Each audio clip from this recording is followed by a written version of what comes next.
네, YTN 라디오 김영수의 더 인터뷰. 오늘 금요일이죠. 금요일 마지막 순서는 영순의 자팍살롱 시간인데요. 오늘은 수능 시험에 대해서 좀 전문가와 이야기를 나눠보도록 하겠습니다. 해마다 대학 수학능력 시험이 치러지고요. 평가가 잇따릅니다. 불수능이었다, 물수능이었다. 올해는 불수능 평가가 나왔죠. 평가 원장이 물러나는 초유의 사태도 빚어졌습니다.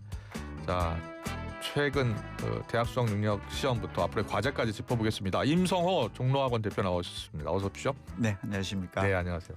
임 대표님은 종로학원 대표십니다만 이 업계에 한 30년 계셨죠? 네, 그쯤 됐습니다. 예. 매번 시험 치러질 때마다 물수능, 불수능 이야기 나오잖아요. 이번에 정말 역대급 불수능이었습니까? 어떻게 보세요? 일단 뭐 절대평가 영어 과목이 사실은 좀 수험생 부담을 줄여줘야 되는 건데 네. 1등급이 3%밖에 안 나왔단 말이에요. 그런데 지금 현재 나머지 상대평가 국어나 수학은 어렵든 쉽든 간에 일단 4%까지는 1등급을 부여를 하게끔 되어져 있는데 예. 부담이 적은 영어 절대평가에서 3.1%, 지난해 6.2%보다 반토막이 났고 또 예. 2등급 인원이 한 18,000명 현재 줄어들었습니다. 학생 수는 금년도에 늘어나서 1, 2등급 인원이 늘어나야 되는데 네. 국어 수학은 늘어났는데 지금 영어 절대평가인 과목에서는 반토막이 났으니까 그래요. 이건 수험생들이 1, 2등급에 진입을 못해서 직접적인 큰 타격을 받았고 3.11%는 수능이 94학년도 도입됐는데 예. 주요 과목에서 3.1%가 나온 것은 사실상 역대 사상 처음이다 이렇게 봐야 됩니다. 그렇군요. 예. 영어 시험이 너무 어려웠습니다. 평소에 1등급이 6% 나오는데 3%가 나왔으니까요. 그래서 오승걸 한국교육과정평가원장이 물러났어요. 처음 있는 일이죠. 수능 난이도가 어려워서 그렇게 된 건 처음입니다. 사실은. 예. 물러나야 했다라고 보세요? 사실은 이게 예. 구조적인 문제였던 것 같은데 네. 영어 절대평가인데 지금 작년 재작년부터 갑자기 킬러 문제를 빼라고 그랬었죠. 예. 그런데 킬러 문제는 빼면서 변별력 확보는 해야 된다. 상당히 현장에서도 좀 이해하기 어려운 부분들이었고 또 킬러 문제에 대한 정의 자체도 사실은 모호합니다. 그래서 그래요. 어떤 문제를 킬러 문제로 봐야 되느냐. 그런데 변별력 확보를 기하는 문제에 있어서 어떤 거는 정답률이 지금 현재 뭐 한 3, 4%밖에 안 나오고 있고 영어도 어려웠어. 결과적으로 어려웠으니까 지금 현재 90점 넘기가 이렇게 어려웠다는 얘기가 되는 건데 예. 킬러 문제를 빼고 변별력 확보를 해야 된다. 사실은 출제자의 입장으로 봤을 때는 불가능한 영역 정도에 가깝지 않는가 이런 생각도 들죠. 출제자 입장에서 보면 변별력 있는 문제를 내는 것 자체가 지금은 어려운 상황이다. 이렇게 보시는 거예요. 그렇죠. 여러 가지 어떤 그 단서를 단 상태에서 뭐는 빼고 변별력을 확보하라. 그럼 이것저것 어떤 변수들을 다 고려를 한다라고 하면은 실제 출제에 있어서는 굉장히 새로운 어떤 그 유형의 문제가 나타날 수도 있는 거고 수험생 입장으로 봤을 때는 뭐 지문은 쉬운데 오지 쓴다가 어렵다라든지 그래서 뭐 매력적인 오답 문제였다. 뭐 이런 부분들이 또 신조어가 나올 정도로. 그러면 어떻게 해요? 킬러 문항을 다시 도입해야 돼요? 사실은 국어, 영어, 수학이 지금 현재 국어, 수학은 상대평가, 영어는 절대평가인데 이 부분 자체에 어떤 복잡성도 상당히 있는 거고 그리고 지금 킬러 문제다 아니다 이런 부분들을 사실은 그에마다 달라지고 수험생들의 반응이 달라지기 때문에 예. 이런 부분들에 대한 어떤 규정, 제약 자체를 근본적으로 없애야 되지 않을까 이런 생각은 듭니다. 알겠습니다. 우리나라 지금 수험생이 한 50만 명 정도 되나요? 네네. 계속 줄고 있죠. 뭐 지금 뭐 금년도에는 좀 수험생들이 한금 데이지트 관련 해로서 좀 수험생들이 늘어났는데 지금 뭐 초등학교 한 3, 4학년 이전 단계에서는 좀 줄게 되어져 있고 현재에서 초등학교 한 4학년 때까지는 현재 상태가 거의 유지되는 상황으로 지금 가고 있습니다. 그래요. 대학 가기가 점점 어려워지고 있는 거예요. 어떤 상황이에요, 요즘에? 지금 전국에서 뭐 전문대를 포함한 그 대학 진학률은 80%입니다. 대학 진학률 80%. 네. 그리고 지금 현재 지방권 소재 대학에서 지방권 소재 학생들은 거의 80%대 정도가 4년제 대학을 지금 현재 가고 있고 서울 수도권 학생들은 4년제 대학 진학률이 50%가 안 됩니다. 한 46% 정도밖에 안 되는데 예. 사실은 수도권 서울권 집중화 현상으로서 서울 수도권 학생들은 집 가까운 대학에 들어가지 못하는 상황이고 지방권 상위권에서는 거의 90%의 지금 진학 비율을 지금 현재 나타나고 있습니다. 그래서 대학을 들어가기가 정말 어렵다라고 하는 결과론적으로 놓고 봤을 때는 서울권 학생들, 예. 그다음에 경인권 학생들이 집 가까운 대학은 사실상 절반 이상이 못 가고 있는 상황이다 이렇게 볼 수 있습니다. 그렇군요. 예. 앞으로 이제 수능 보는 응시생들이 줄어들면 그 수도권이나 서울에 있는 대학 가기는 좀 더 쉬워지는 거 아니에요? 그만큼 집중화 현상이 좀 심화되고 있는 상황이기 때문에 예. 지금 현재 대학 수가 뭐 거의 한 200개 정도로 상당히 많죠. 200개 정도 되나요, 네. 대학이? 예전에 지금 뭐 한 80년대 학번 이런 분들은 대학 숫자가 한 100개밖에 안 됐던 것이 지금 현재 200군데가 된 거니까 평균적으로 대학 들어가기는 쉽습니다. 그런데 취업난이라든지 어떤 대학의 어떤 그 선호도 어떤 그 상위권 대학으로 집중 이런 부분들이 있기 때문에 결과적으로 서울권 소재 중상위권 대학 들어가는 것은 예전보다 훨씬 어려우면 어려웠지 쉽다. 학령 인구가 감소되었기 때문에 상위권 대학 진학의 문턱은 사실은 낮춰지는 것보다는 오히려 좀 더 공고하게 좀 어려워지고 있다 이렇게 볼 수 있습니다. 그렇군요. 예. 보면 이제 대학에 가기 위해서는 수시가 있고 정시가 있잖아요. 비중이 어떻게 됩니까? 수시가 한 60% 정도 뽑고 있고 지방권 소재 대학들은 거의 한 80% 정도가 지금 현재 수시를 뽑고 있는 상황입니다. 예. 수시 모집이 비중이 훨씬 높네요. 네, 훨씬 높고 예. 지금 그러니까 수험생들이 우선적으로서는 고등학교 한 1학년 때는 학교 내신에 좀 몰두했다가 만약에 좀 그게 여의치 않았을 경우에는 수능으로 또 준비를 해야 되는 어떤 그 패턴의 변화까지도 기해야 되는 그런 상황입니다. 그래요. 예. 그런데 이제 수시 모집은 보통 이제 그 국어, 영어, 수학 그리고 뭐 과학, 탐구 영역의 그 커트라인이 있잖아요.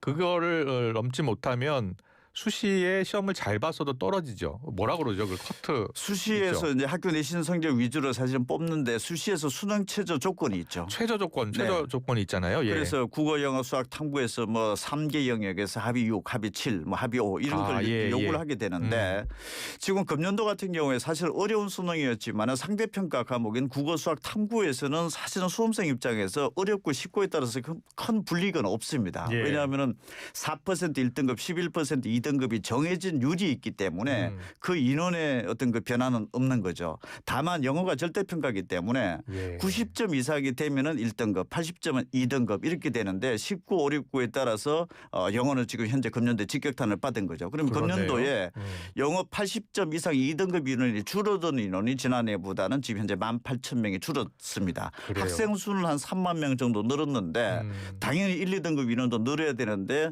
영어가 어렵게 출제돼서 거의 한 18,000명이 줄었다. 18,000명 정도는 사실은 수시에서 수능 최저 맞추는데 지금 피해를 봤다 이렇게 볼 수 있죠. 그렇군요. 수능 최저를 못 맞춰서 불합격하는 학생들이 지금 늘 수밖에 없는 거예요. 예. 조금 더 나누어서 최상위권 대학 합격선은 그러면 어때요? 최상위권 학생들은 보통 시험 어려워도 잘 보더라고요.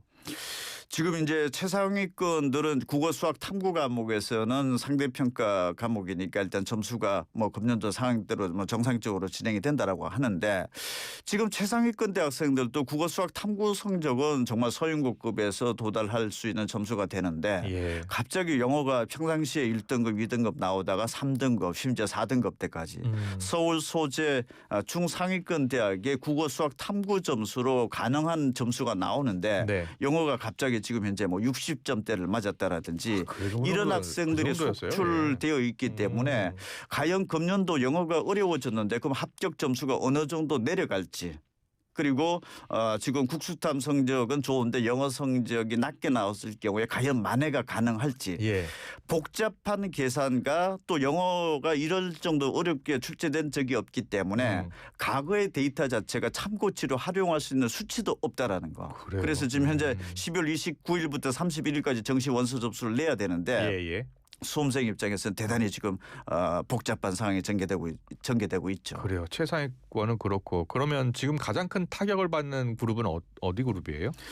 뭐 지금 영어 과목을 잘 받느냐 못 받느냐가 불수능에 있어서는 가장 직격탄을 받았다고 볼 수 있는데 금년도는 사실 입시 변수 또한 많습니다. 지금 의대 모집 정원이 1,500명이 갑자기 줄었죠. 예. 그러면은 최상위권의 N수생들이 의대를 목표로 했던 학생들도 줄었을 것으로 당연히 추정이 되는 상황이고 아. 그리고 또 사탐 과목으로 갈아탄 이과 가탐 과목이 부담스럽고 어려우니까 사탐 과목으로 갈아타는 현상이 작년도부터 나타났고 금년도는 지금 현재 가장 최대 규모로 네. 이과 학생들이 사회탐구 과목을 선택한 학생들이 늘었습니다. 그러면은 문이과 유불리가 어느 해보다도 지금 현재 복잡해진 상황이고 어떻게 보면은 이과의 중위권대 학생들은 고득점 학생들이 그만큼 줄어들 수 있는 상황이기 때문에 좀 유리하다고 볼 수도 있는 거고 그래요? 문과는 지금 현재 고득점 학생들이 뭐 사탐론이라든지 이런 사유들로 인해서 지금 예. 고득점이 많이 나와 있다. 그런 상황이니까 문이과 유불리가 조금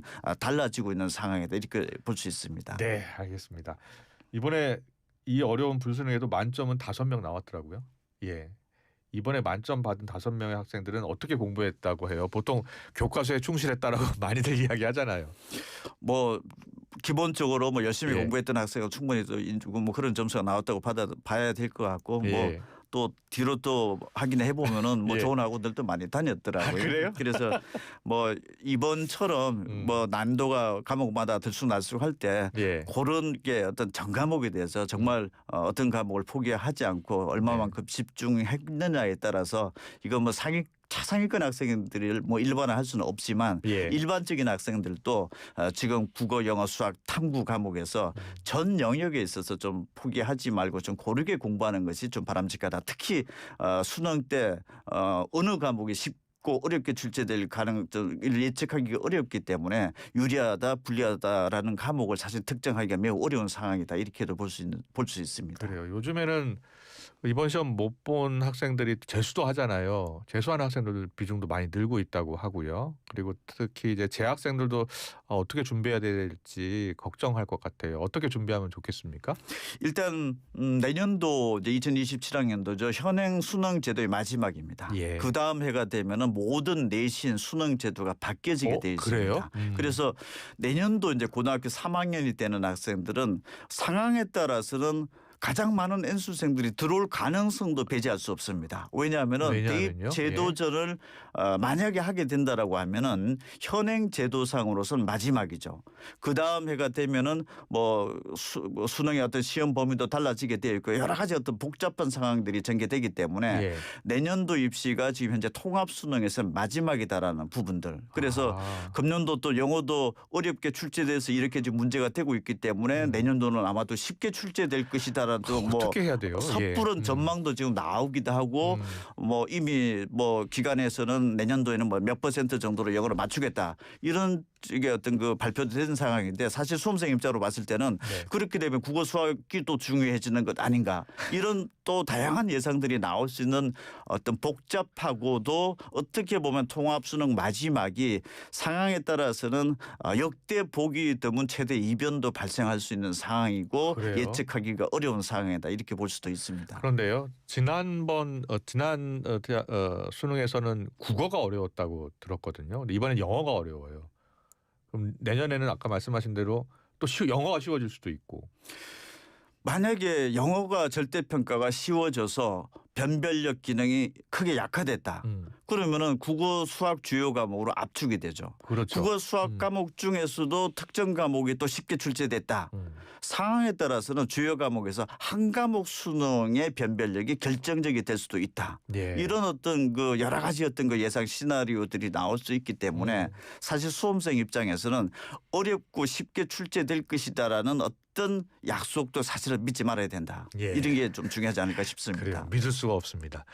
이 업계에 오래 계셨으니까 이 수학 능력 시험 그리고 지금 우리나라 대학 입시 제도 좀 바뀌어야 한다는 목소리 높거든요. 어떻게 생각하세요?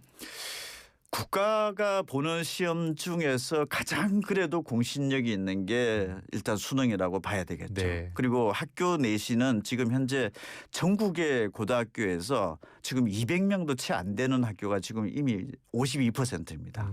그러면은 학생 수가 곧 내신 상위권 등급을 나오는 수치와 거의 같이 일치가 되는 거죠. 예. 그러면은 학생 수가 적은 학교에서 내신 따기는 어렵다. 그러면은 국가가 됐든 어디가 됐든 공정한 시험을 가지고서 대학에서는 어쨌든 상대 평가 방식을 통해서 뽑을 수밖에 없기 때문에 이 복잡하게 전개되는 어떤 수능을 일단 좀 단순화시킬 필요가 있다라는 거. 그래서 평가 방식도 여러 가지 섞여서 지금 진행이 되고 있는 거고 또 평가를 어떤 그 출제 기간의 어떤 의도대로 좀 맡겨둘 필요가 있는데 이래라 저래라 하는 부분들에 대한 어떤 그 개입 이런 부분들도 사실은 문제가 발생하지 않았나 싶고 그리고 또 대입 제도는 사실은 대입 정책을 하시는 분들께서 입시 현장에서 한번 현장에서 입시 상담을 한번 진행을 해보면 그러면 교육부 장관부터 시작해서 다 상담을 한번 해봐라 본인이. 이번에 정시 원서를 내는데 지금 현재 정시의 선발 학과별 모집 인원도 안 정해졌습니다. 그래요? 이 상태에서 지금 입시 전략을 짜야 되고 수치와 관련된 변수가 30가지가 넘습니다. 어떤 대학에서 과목당 가중치를 30, 40% 차등을 두고 있고 또 대학 내에서도 영어 과목이 학과별로 비중이 다르고 있습니다. 솔직히 수험생 입장에서 왜 저 학과가 수학의 비중이 높고 영어 비중이 낮고 탐구 비중이 높은지 그 3%, 5%, 10%의 그 비율 변화가 과연 어떻게 그렇게 큰 의미가 있을까? 수험생 입장에서는 자기 과목별 낮게 과목의 점수는 알고 있는데 합산 전체 점수에서 전국 위치도 모릅니다. 그런 상황에서 각 대학들은 지금 제각각으로 과목별 가중치를 차등을 두고 있고 수험생들은 그 복잡한 변수들을 적용을 시켜서 지원 대학을 결정을 해야 되는 건데 현장에 있어 보면은 컴퓨터도 불가능한 상황이다. 그래서 어떻게 보면은 이게 무슨 복권의 추천번호 받는 것 아닌가 이런 생각을 현장에 있지만 솔직하게는 듭니다. 그래서 이 변수들은 수학적 통계적으로 예측하기 자체가 근본적으로는 불가능한 것 아닌가. 그래서 어떻게 보면은 정책적인 부분들에 있어서 어떤 연구하시는 분들께서는 현장에서 입시 상담을 한 번이라도 좀 해봤으면 명확하게 뭔가 답이 나오지 않을까 싶습니다. 정답입니다. 우리 교육당국 정책 결정하시는 분들 대학 수학 능력 시험뿐 아니라 대학 진학 상담을 직접 한번 해보시면 얼마나 어려운지 잘 알 것이다라는 말씀해 주셨습니다. 정말 잘 들었습니다. 임성호 종로학원 대표와 함께했습니다. 고맙습니다. 맞습니다.